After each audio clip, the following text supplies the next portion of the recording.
So, die vervader maiden ta anna go mar chuide goh agus chuile beidir go mai go gurmuid anna ar chéile an seo sa siomra inniuh nó ar lína sa da fiú le machchan seo. Ach na caiintúirí ar fagadí se ar maidin iad an agus James Gsalva agus Neasa agus Brianas go chéine tá sib se a déanamh an fear over mas cat chuméis sin rá ní me seach a fechan ar méid tá dhéanamh go dtíine eile an seo ar maidin so an rubhhaile a dhéanamh in jobh ná fechant ach go háirithe ar Facebook agus ar Twitter agus ar an úsáid a bhhainan pobl chailge as na háisní agus na heachcuiní iontacha seo atá crothaí eaglehéad na caiintúirí a tháinig Róm an seo ar maidin mátá tá obair iontacha á dhéanamh ach cean wathé mar bhfuil pobl gailge á úsáid so bhhailm díreach súlacha hafh níos mó ceisna beidir a ardú ná a raigart a maidin fechant cén úsáid atá á bhaint ag pobl chailge as na man hóisiúltach go háirithe agus cén tácht atá ag na man leo agus fechant ar féidirling tacht ar bhealaí chun iad a spreaga chun pobl chailge spreaga chun níos mó úsáide a bhaint as na háisní seo. Chun an taid is seo ná gear mion survey seo stoi a dhéanamh bhí coppla bailach agam chuma ag leabhart le dína chuma deagháil le dína chumach an cainte le dína chuma survey amach ach nílann seo hachtús nílann seo gear survey Tásúla agam é seo a leathnúach macan seo. Trí mhórgrúpa ar bhhailm díreach ortha go hachmar an tear maidin ná iris ná trí phobal gailge más mín le iriseoirí gailge agus osra é ggóilmuid in iarna héir na maidin fanmuid in iarna héirn agus fechmuid ar cetar bun ag iriseoirí nocht RTA TG4 fechmuid freisin ar na gail óga agus fechmuid beidir ar roint taidóirí nó lucht léon tá buint úsáid as na man hóisiilta. Ní gádam bhil le bhaid scéile seo díreach le rá mátá ceirechum punca sé fan géad tíine a rá den déanra a rá éh cháhíle a hinne gúil sin an gailge leabhart céméadíh sin tá gúsáid na man hóisiilta. Ar fud an da mar sin tá 3.4 bilún duine ag úsáid ban úsáid as an Idirlín agus 2.3 sin ag bhaint úsáid as na man hóisiilta. Agus tá méadú tacht ar sin blian ar bhléan an áréire. So na dtíine bhain an úsáid as na man hóisiilta go rialta trícha héin fan géad an phobal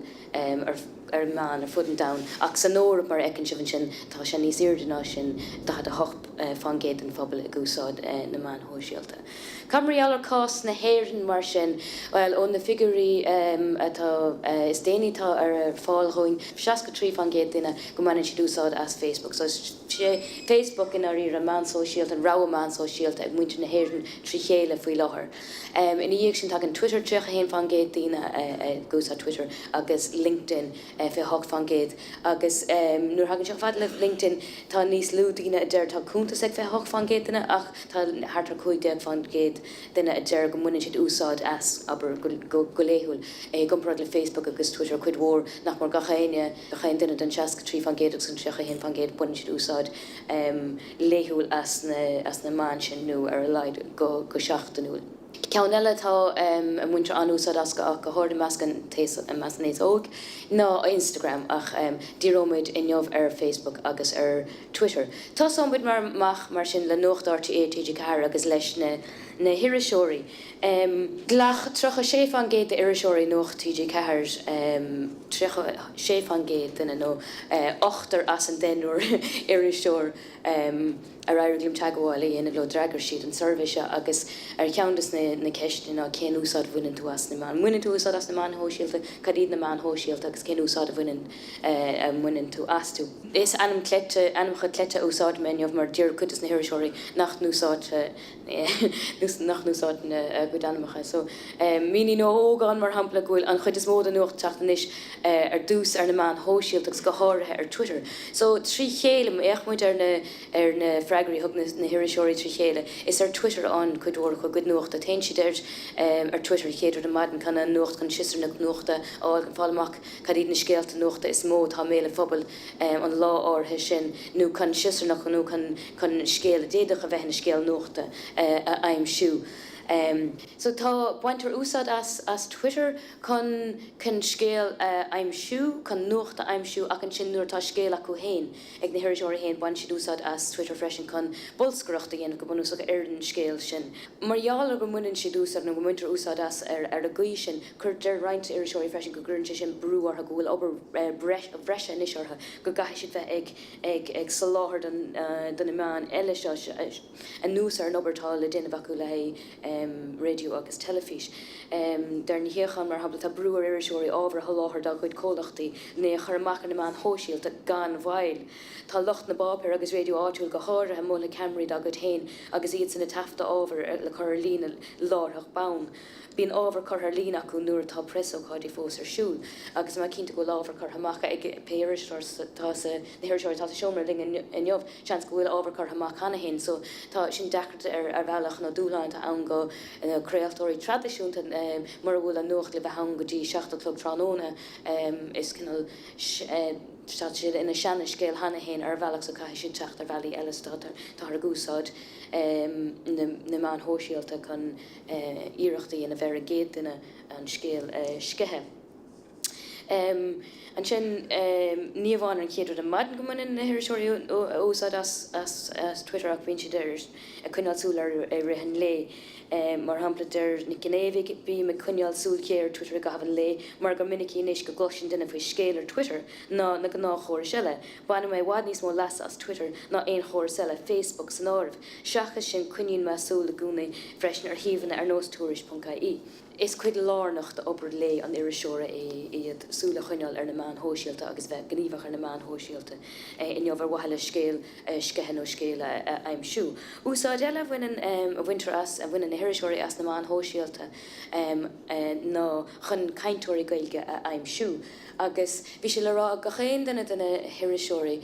go maiann siad úsáid go príomha as Facebook chun é sinna dhéanamh chun cainteoirí gailgeáil. Buintear úsáid amháin go chéile as Twitter freisin ach den chuid is mós ar Facebook aimimsítar cainteoirí gailge. So ach tá sé seo anhachtach go háir nuair bhíon daoine th leir siad. Der de róiste mar hampla tháinig me sús 16 cainteoir gailge in Africa has ar bheag an fógra. Díanam nar leabharmid hana riamhleo take an am a bhásig Nelson Mandela agus raibh me seolta ná chun bháis agus tochrid chlúdach. Chur me fógra ar Facebook agus rééis de golóir daoine an seo agus go dain hawl an fógra úd a rins agus a scapa sa deir a tháinig daoine reisthegam a bhíon an PC dhéanalum is maithán na me an hóisialta cínta ón taobh sinnde. So feiceann an sin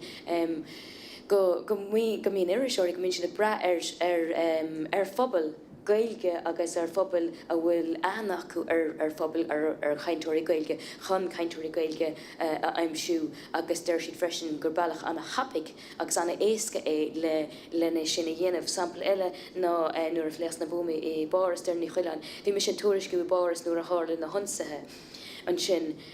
dúsáid mé na man hóisialta le daoine le gailge aimimseúgus fuair me neart cainteoirí dá bhár. Tiictar na chuil an ghfuil an iriseoir gailge i bhád níos feicáilíon jobh de jaasca na man hóisialta ná mar bhí riamh. A chastóch níos mó taide chun é sinna isrú chuna bheith an rá cécho feicálacha is atá an réilge antanga agus pobl réilge tríchéile cécho feicáil támuid ar na man hóisialta. Ma éachmuid an sin ar na taidóirí agus lucht léon céirtar bun agus sin cenúsá tá buin muintach go sin as na man hóisialta agus bhhailm fechant ar híomh a bháin an sin ó an áran nó ar an sang síomh le deirde ní chanéile agus an rud a deir si faoin blag a hen blag se lenig tugra nuair cheappa tá luní agam sa ceoltóir agus taidóir as áir ní nos go na hir an gaiile. sé spruchan tugra ná agrán do órán a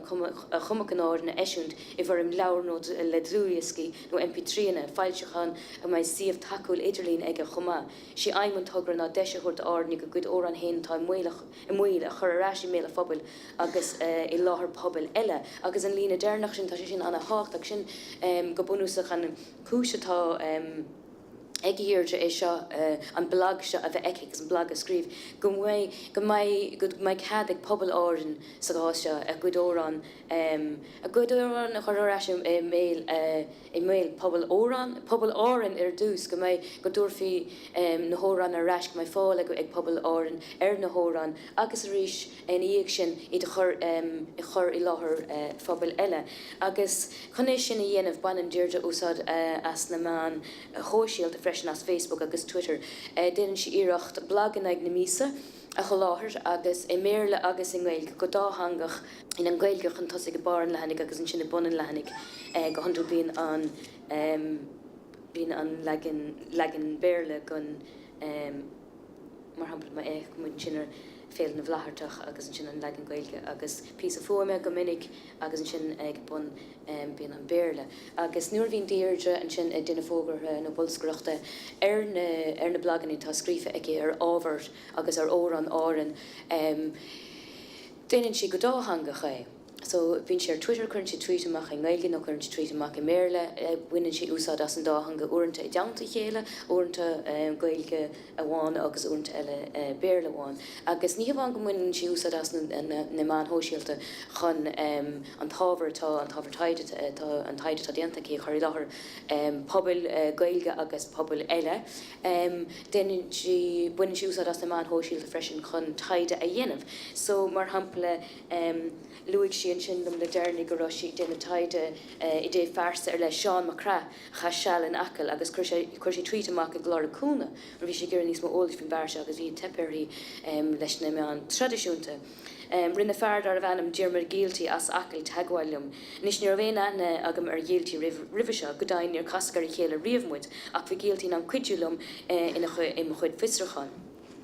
So tá sé sin simúil gur féidir tacht ar Eis a méle stoimach ar si an tweet sin amach ach gur airig lehí an taide dhéanamh tachtar an duine se agus gur len